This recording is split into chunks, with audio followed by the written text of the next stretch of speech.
எல்லாம் அவன் துணை. சர்வசக்திக்கு என் வணக்கம். காரக ஜோதிடம், அரியலூர் திருஞான சம்பந்த ஜோதிடர். பார்த்தடிப்படை ஜாதக பலன் சொல்லிக்கொண்டு வருகின்றேன். நோய்க்கு 2 எழுத்து. அந்த 2 எழுத்துக்குரிய எண்ணிலும் 4, 8 இது எல்லாம் கூட்டாக்க 12. அது நவக்கிரகத்தால் கழிச்சிட்டாக்க மீதி 3. அப்போ நோய்க்கு 3ஆம் இடம். இது ஒரு பாலாசம் தோஷம் போல். சிறு பிள்ளைகளுக்கு 13 வயசு வரை 12 வயசு வரை உள்ளவங்களுக்கு 3ஆம் இடத்து பாவக்கிரகங்கள் இருந்தால் அவங்களுக்கு பாலாசம், அதான் நோய். அப்போ 12 அதோடைய விதிங்கிறது 3. நோய்க்கு 3ஆம் இடம் தான் பலனாக வருகின்றது. அடுத்ததாக கடனுக்கு 3 எழுத்து. அந்த 3 எழுத்துக்குரிய எண்ணு 1, 5, 6 இதெல்லாம் கூட்டாக்க 12. அது கிரகத்தை கழிச்சிட்டாக்க மீதி 3. அப்போ கடனுக்கு 3ஆம் இடம். அடுத்ததாக புல்லுக்கு 2 எழுத்து. அந்த 2 எழுத்துக்குரிய எண்ணிடம் 2, 1 அதோடைய விதிங்கிறது 3. அப்போ புல்லுக்கு 3ஆம் இடம். அடுத்ததாக கோளாறுக்கு 3 எழுத்து. அந்த 3 எழுத்துக்குரிய எண் தான் 6, 5, 1 இதெல்லாம் கூட்டாக்க 12. அதோடைய விதிங்கிறது 3. கோளாறுனா 3ஆம் இடம். ஒருத்தருக்கு கோளாறுனாக்கா பாடுதலையும் கோளாறு இருக்கும், நோயிலையும் கோளாறு இருக்கும், மனப்பித்து உள்ளவனுக்கும் கோளாறு இருக்கும். ஆக மொத்தம் கோளாறு எத்தனையோ வகை இருக்குது. ஆனால் கோளாறுக்கு எண்களும் 6, 5, 1 இதெல்லாம் கூட்டாக்க 12. அப்போ கோளாறுடைய விதியின் 3. 3ஆம் இடம் தான் கோளாறு. பேய் தானாலும் சரி, சாமி தானாலும் சரி, அந்த 3ஆம் இடத்தை வச்சு தான் பேசுகிறது. அப்போது கோளாறுடைய விதியின் 3. அடுத்ததாக முட்டாளுக்கு 4 எழுத்து. அந்த 4 எழுத்துக்குரிய எண்ணில் 1, 3, 3, 4 அப்போ பல கூட்டாக்க 12. அதோட விதிங்கிறது 3. அப்போ முட்டாளுக்கு 3ஆம் இடம். அதனால் முட்டாளுக்கு 3ஆம் இடம். அடுத்ததாக உள்ளத்துக்கு 4 எழுத்து. அந்த 4 எழுத்துக்குரிய எண்கள் 3, 4, 7, 7 இதெல்லாம் கூட்டா 21. அது கிரகத்தை கழிச்சிட்டாக்க 3. அப்போ எல்லாம் உள்ளம்தான். உள்ளம்னா உள்ளத்துக்குள்ளே வயிற்றுக்குள்ளே ஒரு உள்ளம் கிடையாது. எல்லாம் உள்ளம்தான். கையும் உள்ளதான், மூக்கும் உள்ளதான், இதயமும் உள்ளதான், பல்லும் உள்ளதான், அனைத்தையும் சேர்ந்து தான் உள்ளம். ஆனால் உள்ளத்துடைய விதியின் 3. 12 ராசியும் குறிப்பிட்டு வருகிறது உள்ளம். ஆனால் உள்ளத்துடைய விதிங்கிறது 3 உள்ளம்.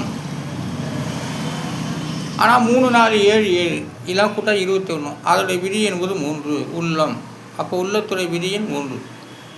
அடுத்ததாக துர்க்கைக்கு 4 எழுத்து.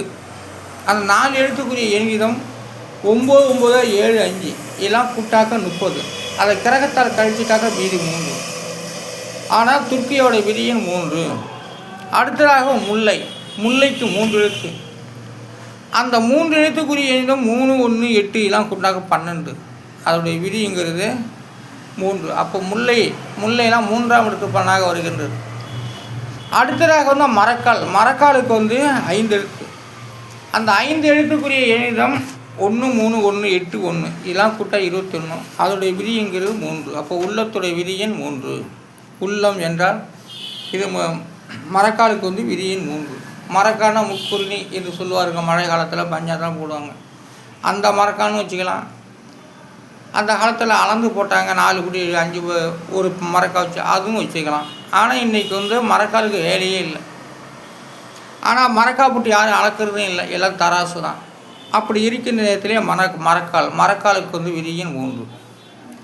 அடுத்ததாக திமிங்கிலத்துக்கு 6 எழுத்து. அந்த 6 எழுத்துக்குரிய எண்ணிலோ 2, 8, 2, 8, 2, 4, 7 எல்லாம் கூட்டாக 31. அதோடைய விதி என்பது 4. அப்போ திமிங்கிலத்துடைய விதியின் 4. 4ஆம் இடம் தான் திமிங்கிலம். எல்லாத்தையும் முழுங்கும். முதலையும் முழுங்கும், மனுஷனையும் முழுங்கும், மீன்களையும் முழுங்கும். கடையிலே உயிர் விடக்கூடியது திமிங்கிலம். அதாவது திமிங்கிலத்துடைய விதியின் 4. 4ஆம் இடம் தான் திமிங்கிலத்து கதை தான் 4ஆம் இடம். 4ஆம் இடத்து கதை தான் திமிங்கிலம். ஆனால் திமிங்கிலத்துடைய விதியின் 4. அடுத்ததாக அரண்மனைக்கு 5 எழுத்து. அந்த 5 எழுத்துக்குரிய எண்ணில் 1, 3, 3 1, 4 எல்லாம் கூட்டாக 12. அதோடைய விதிங்கிறது 3. அப்போ அரண்மனையில் நல்ல கொடுக்குடி கிரகங்க அத்தனையுமே 3ஆம் இடத்து 12ஆம் இருந்துவிட்டால் அவர்களுக்கு அரண்மனை யோகம். அப்போ அரண்மனையோட விதிங்கிறது 3. அரண்மனைக்கு 5 எழுத்துக்கள். அதற்குரிய எண்ணியதும் 1 3 3 1 4 எல்லாம் கூட்டாக 12. அது கிரகத்தால் கழிச்சிட்டாக மீதி 3. அப்போ அரண்மனையோட விதியின் 3. அடுத்ததாக இலவசம். இலவசத்துக்கு 5 எழுத்துக்கள். அந்த 5 எழுத்துக்குரிய எண்ணியதும் 2 4 5 3 7 இதெல்லாம் கூட்டா 21. அது கிரகத்தால் கழிச்சிட்டாக மீதி 3. அப்போ இலவசத்துடைய விதியின் 3. ஆனால் ஜாதகம் என்பது ஒவ்வொரு வார்த்தை அடிப்படையில் தான் நான் அந்த காலத்தில் எழுதியிருக்காங்க. அதனால் ஜாதகம் என்பது ஒரு உண்மையான பலன். அதைத்தான் நான் உருவாக்கப்பட்ட என்கிற மூலமாக ஜாதக பலன் உண்மைங்கிறத நான் தான் நிலைநாட்டி கொண்டு வருகின்றேன். அதனால் எப்படி உருவாக்குனாங்க அப்படிங்கிறது. அதனால் ஒரு பேரை வச்சு தான் ஒரு பேரை வச்சு கூப்பிட்டா தானே அவங்க திரும்பி பார்க்குறாங்க. அதுபோலத்தான் ஒவ்வொரு வார்த்தையும் ஒவ்வொரு கிரகங்களும் மனிதனை திரும்பி பார்த்து வாழ வைத்து கொண்டு இருக்கிறது. திரும்பி பார்த்து கோவப்படுகிறது. எல்லாமே அந்த வார்த்தை அடிப்படை தான். வார்த்தைகளுக்கு எப்படி நமக்கு கோபம், கடன், பிணி, நோய், லாபம் இதெல்லாம் இருக்கிறது. அதுபோலவே ஜாதகத்தில் பலன் எல்லாமும் ஜாதக பலன் இல்லாமல் எதுவுமே இல்லை. அவன் ஜாதகத்தை எழுதாட்டாலும் சரி, ஜாதகத்தை பார்க்காட்டாலும் சரி, அதை பொய்ன்னு சொல்லிட்டு போனாலும் ஆனந்த கிரகப்படி தான் நடக்கும். ஆனால் வார்த்தைகள் எண்ணும் எழுத்தும் சேர்ந்தாத வார்த்தைகள் சேரும்படி தான் அந்த காலத்தை உருவாக்கியிருக்காங்க. ஆனால் தமிழுக்கு 240 எழுத்து. அந்த 240 எழுத்துக்கு நான் தனித்தனி எண்கினர் கொடுக்கப்பட்டு அவைகளை வார்த்தை அடிப்படையில் நான் உறுதி செய்து சொல்லி கொண்டு வருகின்றேன். மரம். அடுத்ததாக மரம். மரத்துக்கு 3 எழுத்து. அந்த 3 எழுத்துக்குரிய எண்ணிடம் 1 3 7 இதெல்லாம் கூட்டாக 11. அதோடைய விதி என்பது 2. அப்போ மரம். மரத்தோடைய விதியின் 2. அப்போ 12ஆம் இடம் ஜாதகத்தில் மரம், செடி, கொடிகள் சொல்லப்படும். விவசாயத்தை பற்றி சொல்கிறது இதெல்லாம் மரம். 11 12 இப்படி சொல்லலாம். அதனால் 2ஆம் இடம் தான் 11ஆம் இடம் லாபஸ்தானத்தில் மரங்கள் நிற்கின்றது. அப்போ 11ஆம் இடம் 12ஆம் இடத்தை வச்சு தான் எல்லாமே ஜாதகத்தில் விவசாயத்தை பற்றி பேசுவாங்க. அதனால் மரம். மரத்துக்கு 3 எழுத்து. அந்த 3 எழுத்துக்குரியது 1 3 7 இதெல்லாம் கூட்டாக 11. அதோடைய விதி என்பது 8 2. அப்போ மரம். மரத்தோடைய விதியின் 2. அப்போ அடுத்ததாக செடி. செடிக்கு 2 எழுத்து. 2 எழுத்துக்குரிய 6 6 அதெல்லாம் கூட்டாக 12. அதோடைய விதிங்கிறது 3. அப்போ செடி 12ஆம் இடம் 3ஆம் இடம், மரம் 11ஆம் இடம் 2ஆம் இடம் இப்படி தனித்தனி ஒரு வகையில் இருக்குது.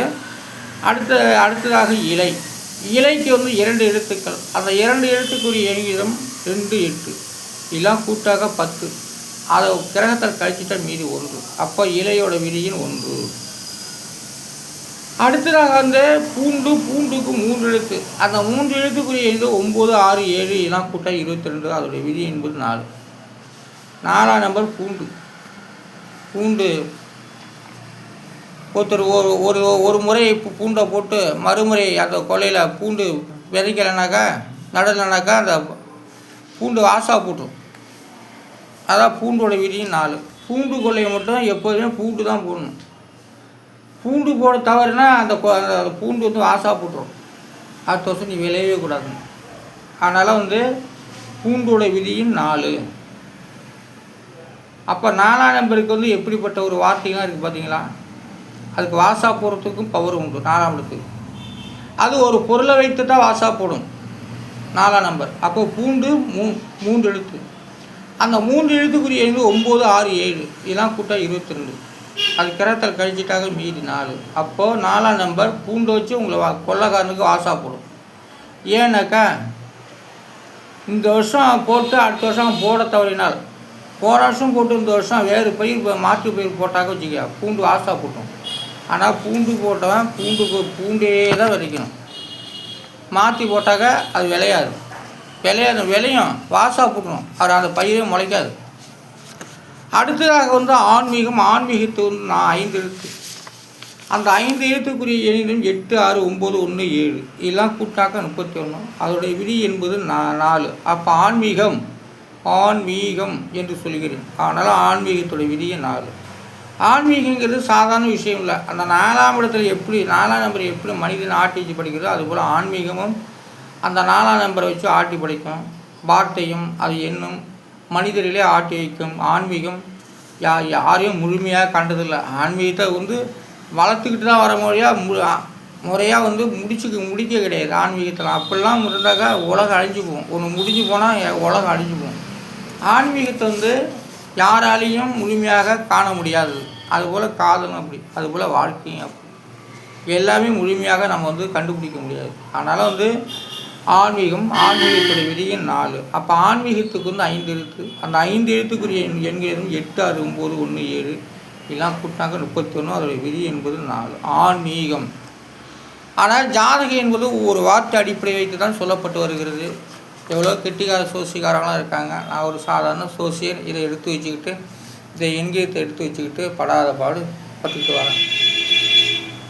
ஆனால் ஜாதகம் என்பது ஒவ்வொரு வார்த்தை அடிப்படையில் சொல்லிக்கொண்டு வருகின்றேன். எல்லோரும் சப்ஸ்கிரைப் கொடுங்க, லைக் கொடுங்க, கமெண்ட் பண்ணுங்கள், ஷேர் பண்ணுங்கள். நன்றி, வணக்கம்.